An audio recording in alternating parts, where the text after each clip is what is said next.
Assalamualaikum warahmatullahi wabarakatuh. Pada kesempatan ini, saya akan memaparkan tentang manajemen kepemimpinan pendidikan. Manajemen kepemimpinan pendidikan merupakan dua konsep yang saling berkaitan dan penting dalam konteks pendidikan, terutama dalam pengelolaan pendidikan dan pencapaian tujuan pendidikan yang optimal. Kepemimpinan dalam pendidikan adalah kemampuan untuk mempengaruhi, menggerakkan, serta mengarahkan guru, staf, dan murid untuk mencapai visi misi yang telah ditentukan. Kepemimpinan ini mencakup berbagai aspek, terutama pengambilan keputusan, komunikasi, dan pengelolaan sumber daya. Jika kita melihat fungsi manajemen dan kepemimpinan pendidikan ini sangatlah ada kemiripan, yaitu adanya pengarahan, pengawasan, motivasi, dan juga komunikasi. Manajemen kepemimpinan di sekolah adalah proses di mana pemimpin sekolah, seperti kepala sekolah, itu mengarahkan dan mengelola sumber daya manusia dan material untuk mencapai tujuan yang telah ditetapkan. Kepemimpinan yang efektif sangat penting untuk menciptakan lingkungan belajar yang positif dan produktif. Lantas, mengapa manajemen kepemimpinan pendidikan itu penting? Yang pertama adalah untuk meningkatkan kualitas pendidikan. Kepemimpinan yang baik dapat meningkatkan kualitas pembelajaran dengan memastikan bahwa guru memiliki motivasi dan sumber daya yang mereka butuhkan. Pemimpin yang efektif dapat mengidentifikasi dan mengimplementasikan strategi pembelajaran yang inovatif dan efektif. Kemudian alasan yang kedua yaitu untuk menciptakan visi dan misi yang jelas. Pemimpin yang bertanggung jawab untuk merumuskan visi misi yang jelas yang dapat memandu seluruh komunitas sekolah. Visi dan misi yang jelas juga membantu dalam menetapkan tujuan pendidikan yang optimal. Alasan yang ketiga, mengapa manajemen kepemimpinan pendidikan itu penting, yaitu untuk memfasilitasi kolaborasi dan juga keterlibatan. Kepemimpinan yang baik tentu akan memfasilitasi kolaborasi antara guru, siswa, orang tua, dan juga komunitas. Pemimpin sekolah harus mampu membangun kerjasama yang baik dengan semua pemangku kepentingan untuk menciptakan lingkungan belajar yang inklusif dan suportif. Yang keempat yaitu untuk mengelola sumber daya dengan efektif. Pemimpin sekolah harus mampu mengelola sumber daya manusia dan material dengan bijaksana untuk memastikan efisiensi dan efektivitas pengelolaan operasional sekolah. Kemudian manajemen yang baik itu membantu dalam mengalokasikan anggaran, perencanaan fasilitas, dan pengembangan profesional guru. Alasan yang terakhir yaitu pemimpin yang baik itu mampu mengatasi tantangan dan perubahan. Kepemimpinan yang efektif mampu mengatasi berbagai tantangan seperti perubahan regulasi, teknologi, dan dinamika sosial.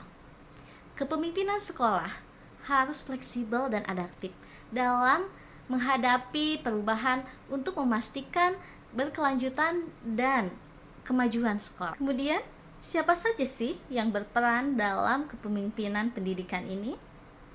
Selain kepala sekolah, ada juga wakil kepala sekolah dan koordinasi bidang studi.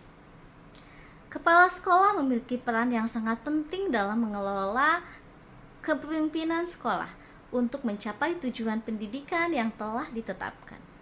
Berikut adalah beberapa peran utama kepala sekolah sebagai pemimpin. Yang pertama, pemimpin pendidikan atau edukator. Pengembangan kurikulum. Kepala sekolah itu bertanggung jawab penuh untuk mengembangkan dan mengimplementasikan kurikulum yang sesuai dengan kebutuhan dan standar pendidikan sekolah. Kepala sekolah juga berperan untuk membina guru di mana memberikan bimbingan dan pelatihan kepada guru untuk meningkatkan kualitas pengajaran dan profesionalisme. Peran kepala sekolah yang ketiga yaitu sebagai pembinaan kepada siswa, menciptakan lingkungan belajar yang kondusif dan mendukung perkembangan akademik serta kualitas siswa. Peran kepala sekolah selanjutnya yaitu sebagai manajer atau yang mengatur, di mana dalam manajemen ini kepala sekolah itu dimulai dengan perencanaan, merencanakan program pendidikan, kemudian kegiatan ekstrakurikuler dan pengelolaan sumber daya sekolah. Selain itu juga kepala sekolah harus mengorganisir sumber daya manusia dan material untuk mendukung operasional sekolah yang efisien.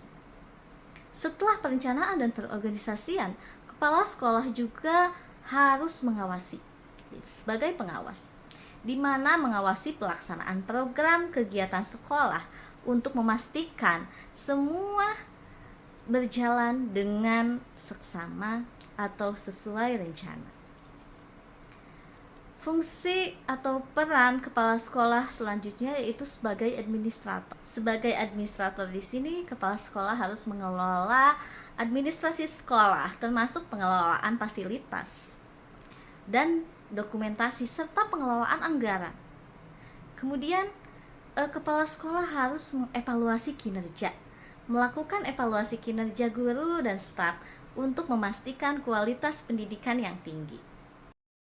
Selanjutnya yaitu sebagai supervisor, di mana supervisi pengajaran atau melakukan supervisi terhadap proses pengajaran untuk memastikan metode pengajaran yang efektif dan inovatif.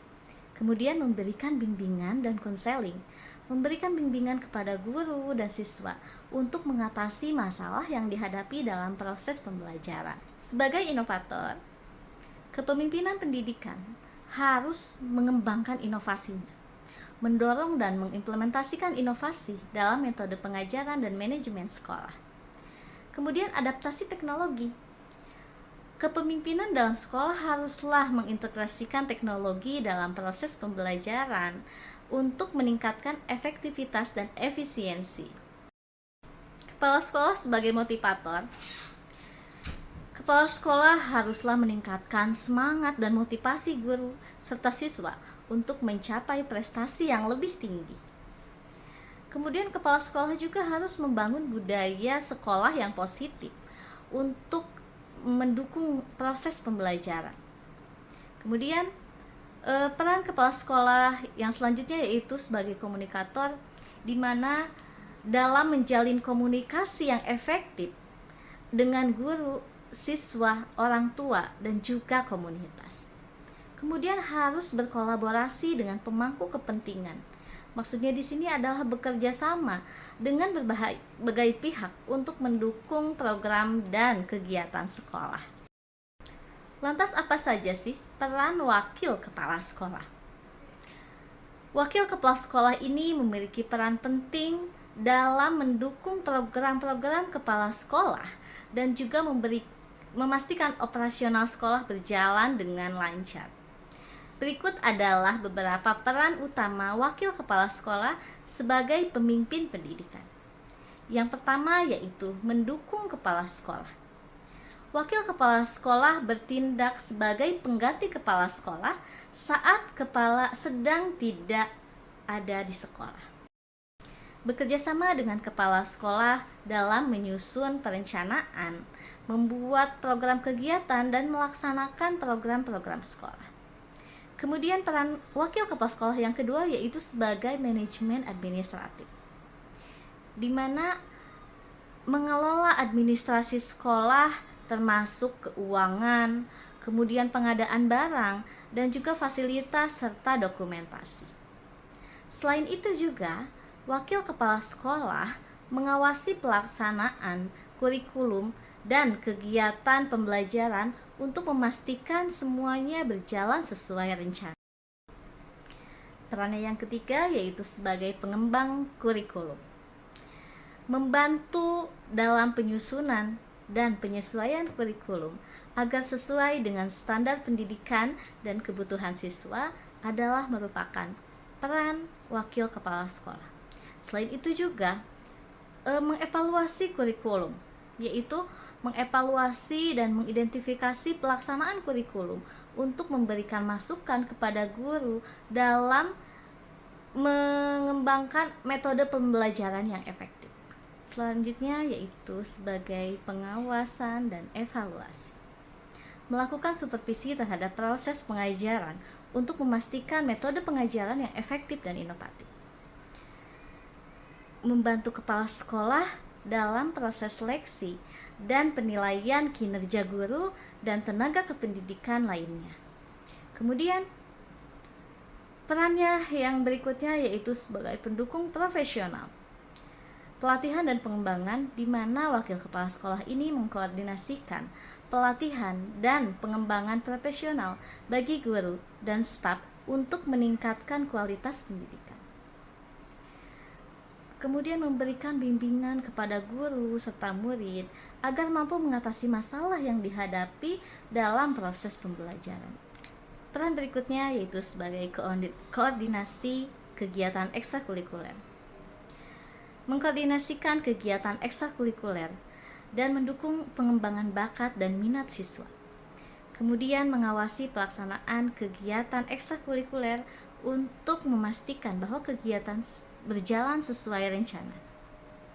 Dan peran berikutnya yaitu sebagai mediator dan motivator. Wakil kepala sekolah sebagai mediator haruslah mampu bertindak sebagai mediator untuk menyelesaikan konflik antara siswa dan guru. Kemudian sebagai motivator, wakil kepala sekolah harus memberikan semangat kepada guru dan siswa untuk mendapatkan prestasi yang lebih tinggi. Selanjutnya yaitu kompetensi pemimpin pendidikan. Yang pertama yaitu kompetensinya komunikasi. Kemampuan komunikasi adalah salah satu kompetensi yang sangat penting dimiliki oleh pemimpin untuk menciptakan sekolah yang belajar yang efektif dan juga harmonis. Berikut adalah beberapa aspek tentang komunikasi. Yang pertama yaitu komunikasi interpersonal. Komunikasi interpersonal ini yaitu sebagai pemimpin pendidik harus mampu membangun hubungan yang baik. Dengan hubungan yang baik antara guru, siswa, dan juga orang tua akan menciptakan kerjasama yang baik dan efektif. Aspek penting yang kedua dalam komunikasi yaitu komunikasi organisasi, di mana pemimpin harus berkomunikasi secara transparan mengenai kebijakan, perubahan, atau pengambilan keputusan. Dengan transparansi itu akan mampu mengurangi kesalahpahaman atau ketidakpastian dan meningkatkan kepercayaan.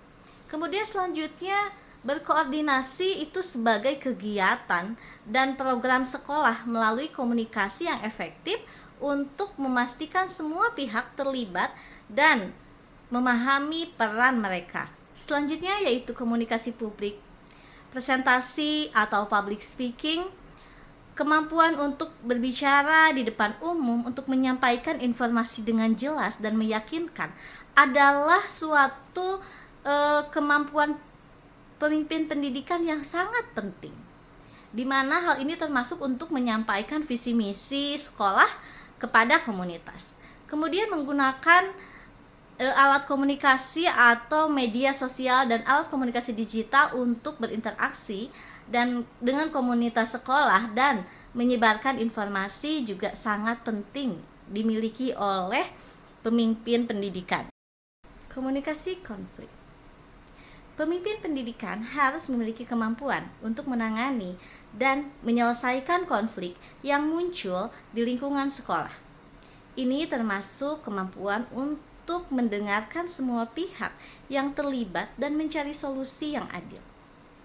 Kemudian, kemampuan untuk bernegosiasi dengan berbagai pemangku kepentingan untuk mendapatkan kesempatan yang menguntungkan semua pihak.